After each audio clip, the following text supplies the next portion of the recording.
Soyons tous réunis, car nous devons combattre l'ennemi par le nombre et qui plus est par le verbe. Aucune des manifestations doit être subversive, pour la simple et unique raison qu'on ne donne pas à l'ennemi ce qu'il veut, tout simplement. Faire cela est comme donner le bâton pour se faire fustiger, ou comme le chien s'en prendre à son maître. Il sait qu'il n'aura pas son dû. Je veux dire par là qu'il n'aura point sa pitance. Oui, sa pitance. Oui, un chien et un maître. Nous sommes les chiens, lui notre maître. Il tient la laisse, nous sommes cette dernière. Dès lors, une fois que le chien tire à l'avant, le maître quant à lui tire encore plus fort à l'arrière. Pour résumer tout cela, en somme, 2 pas pour le roi, 1 pas pour le peuple. Alors que faire? J'en reviens au premier point. Nous devons manifester. Mais quel genre de manifestation? Des manifestations que tout Vulgus fait lorsqu'il veut porter sa voix au sein du gouvernement français, lorsqu'il veut porter son mécontentement au sein du gouvernement français, lorsqu'il veut porter ses désirs au sein du gouvernement français, lorsqu'il veut porter ses invectives au sein du gouvernement français. Voilà le cri de tout un peuple désabusé, qui a mis son espoir dans le désespoir, et la victoire qu'il considère comme défaite, et la défaite qu'il considère comme victoire. Doit-il rester ou partir? Combattre ou périr? Vivre ou mourir? Mais que peut-il faire? Il a l'impression que tout est scellé. Comme le disait Victor Hugo, le roi ne lâche que quand le peuple arrache. Alors oui, arrachons le pouvoir que le maître possède. Nonobstant, par où commencer? Commençons par briser cette laisse, déchirons-la, brûlons-la, jetons-la loin d'ici. Faisons en sorte qu'elle soit traumatisée, qu'elle ne cherche ou ne traque plus de souffre-douleur, qu'elle soit triste, qu'elle soit désappointée de notre incrédulité. Mais pour cela, ne faudrait-il pas tout d'abord pratiquer l'anathème contre le maître? Oui, nous devons pratiquer l'anathème contre le maître. Mais comment? Par quels moyens? Sachez que tout cela est d'une facilité enfantine. Commençons par créer notre propre État. Dès lors, commençons par arrêter de nourrir la bête qui nous a servi. Cette dernière nous a mis le joug sur notre cou, et nous, sans aucun grief apparent, nous acceptons notre sort. Triste sort, n'est-ce pas? En somme, si le maître s'amuse à faire la sourde oreille, ne le calculons plus, ne donnons plus de notre savoir-faire, de notre énergie, de notre temps, de notre intelligence à un foutriquet qui ne raconte que des amphigouries et qui passe une partie de son temps à persifler son propre peuple. Car, comme le disait Stendhal, rappelle-toi que, même financièrement, il vaut mieux toucher 100 louis dans un bon commerce de bois dont on est le maître, plutôt que de gagner 4 000 francs de la part d'un gouvernement futile, celui du roi Salomon. J'en reviens donc au premier point. Soyons tous ensemble contre ce nuisible qui veut annihiler notre grande et majestueuse France. Longue vie au peuple. Très bien. Comment comptez-vous réunir le peuple? Par quel prisme? Ce dernier est si clivé que cela me semble tout bonnement impossible. De plus, pour les manifestations que vous essayez de faire, ces dernières ne peuvent être faites, car chaque individu a ses propres combats. En somme, ces derniers n'ont pas le même temps que vous, pas la même force que vous, pas les mêmes besoins que vous. Mais aussi, vous aviez dit que les manifestations ne devraient pas être subversives. Parfait. Cependant, comment comptez-vous faire en sorte qu'il n'y ait aucun grabuge? En somme, vous ne pourrez pas contrôler tout le monde. Dès lors, cela me semble strictement et radicalement impossible. Naturellement, le peuple de France, à mon grand déshonneur, a pour seule religion l'individualisme. Ce n'est pas un cliché, mais malheureusement un constat. Néanmoins, j'aimerais fortement vous poser une question. Avez-vous déjà obtenu quelque chose et, quelle que soit cette dernière, par le prisme d'une manifestation?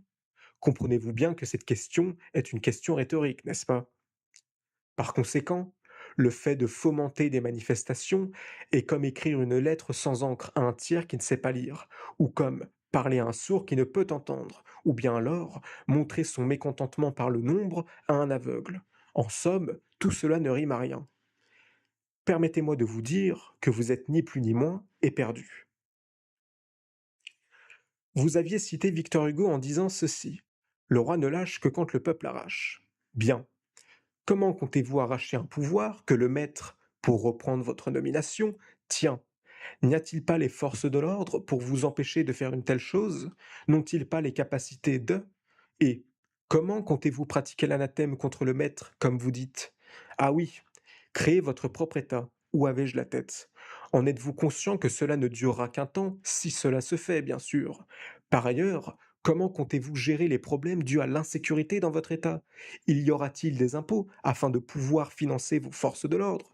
Il y aura-t-il des écoles, par extension des professeurs? Il y aura-t-il des ouvriers afin que ces derniers puissent construire les écoles en question? Et qui sera le dirigeant de votre État? Car, dois-je vous le rappeler que, pour tout État, il y a un chef de ce dernier? Je vous en conjure, ne m'en dites pas plus. Car, permettez-moi de vous dire que je m'imagine déjà le scénario qui est le suivant. Rappelez-vous du livre de George Orwell intitulé La ferme des animaux. Dans ce dernier, nous pouvons constater que les paysans utilisent les animaux de la ferme pour subvenir à leurs besoins, et à juste titre, n'est-ce pas? Nonobstant, les animaux dans le scénario du livre n'apprécient pas fortement le fait que des paysans puissent les utiliser ainsi. Dès lors, les animaux se sont manifestés et ont chassé les paysans pour pouvoir créer leur propre État. Et comme je l'ai dit précédemment, dans tout État, il y a un chef, et ce chef étant les cochons, qui eux par la suite ont décidé de devenir les maîtres des autres animaux de la ferme. Par extension, ces derniers sont même devenus amis avec les paysans qu'ils abhorraient tant, et qui plus est, étaient nantis de la même garde-robe que ces derniers. Voilà le potentiel résultat que vous prenez en guise d'un nouvel État. J'aimerais d'abord commencer par la thèse, puis à chaque proposition de cette dernière suivra une réponse claire et une ou des solutions que je donnerai si vous le voulez bien. Vous dites qu'il faut réunir le peuple? Certes, je vais vous dire ce que vous pouvez potentiellement faire pour effectuer cela. Tout d'abord, créez le nom de votre mouvement en question. Ensuite, mettez absolument tous les sujets qui vous causent le plus de tort et qui parlent au plus grand nombre de personnes qui seraient susceptibles de rejoindre votre mouvement. Suite à cela, créez des affiches et placardez ces dernières, tout en laissant bien sûr vos coordonnées, cela va de soi. Faites des réunions entre vous et mettez-vous d'accord sur l'emploi du temps que vous définirez afin qu'il y ait le plus de monde lors de vos manifestations. Qui plus est, si l'un d'entre vous fait partie de près ou de loin à un parti politique, dès lors, demandez-lui d'abjurer ce dernier, ou alors faites qu'il soit anathème, afin que ces manifestations ne soient pas revendiquées par un de ces tirs au flanc ou pire encore, manipulées. Permettez-moi de vous citer. Vous dites ceci: mais pour cela ne faudrait-il pas tout d'abord pratiquer l'anathème contre le maître? Et par la suite vous dites cela: sachez que tout cela est d'une facilité enfantine.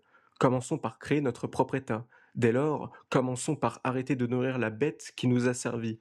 Cette dernière nous a mis le joug sur notre cou, et nous, sans aucun grief apparent, nous acceptons notre sort. Je vais commencer modestement par réfuter la première question si vous le voulez bien. Pratiquer l'anathème contre le maître comme vous le dites, vous ne pouvez tout simplement pas faire une telle chose. Pourquoi? Cela est d'une facilité enfantine, car la société est tout de même bien faite, non? Prenons un exemple. Lorsque vous dites qu'il faut arrêter de donner notre temps, notre énergie, notre intelligence, notre savoir-faire à une entité qui nous méprise tant, dans la forme, vous n'avez pas tort, n'est-ce pas? Mais dans le fond, la société est bien ficelée. Pour vous donner un exemple, si vous avez un problème de santé, naturellement, vous appellerez le SAMU ou les pompiers pour qu'ils puissent vous prendre en charge et vous amener à l'hôpital. Si vous avez un problème avec un tiers, vous pourrez naturellement vous tourner vers les forces de l'ordre, n'est-ce pas? Dès lors, comment voulez-vous pratiquer l'anathème contre le maître? Par conséquent, soyons francs, lorsque vous dites pratiquer l'anathème contre le maître, vous parlez naturellement de tout ce qui englobe la société, n'est-ce pas? Par extension, de ce que j'ai pu expliquer au-dessus, vous ne pouvez absolument pas faire cela. Néanmoins, je comprends abondamment votre intarissable aversion envers le maître. Alors, pour la péroratio de la réponse à la thèse, vous devez certes changer de maître, mais non la société elle-même, qui est, je le redis, bien faite. Pour finir, n'oubliez surtout pas que les policiers et tant d'autres professions sont dans la même casserole que vous, ou, pour reprendre votre expression, sous le même joug. Maintenant, permettez-moi de passer aux arguments de l'antithèse, et qui plus est de donner mon avis là-dessus, ou alors en trouver une parfaite réponse à ces questionnements. Sachez cependant que je suis plutôt d'accord sur pas mal de points énoncés par cette dernière, par conséquent la réponse sera courte. Nonobstant, par rapport aux manifestations, mais aussi pour réunir le peuple, j'ai déjà répondu dans la première partie de la synthèse, par conséquent je ne reviendrai guère là-dessus. Cependant, j'aimerais citer ce que vous avez dit. Je cite: avez-vous déjà obtenu quelque chose et quelle que soit cette dernière par le prisme d'une manifestation, permettez-moi de vous dire ceci: qui ne tente rien n'a rien. Maintenant, passons à l'argument, ou plutôt l'exemple suivant que vous avez donné, et auquel je suis particulièrement d'accord. Cet exemple est le suivant, celui du livre de George Orwell intitulé La ferme des animaux. C'est un merveilleux exemple, car l'être humain, dans sa grande complexité, a toujours voulu avoir une part du gâteau, voire même une plus grosse part que la moyenne. Par conséquent, vous dites vrai, et c'est sûrement le cheminement qui peut être traduit par un axiome. Voilà, c'est tout ce que j'avais à dire. Sachez cependant que le combat est plus que noble et plus que légitime et qu'il est de la plus grande importance que d'en débattre.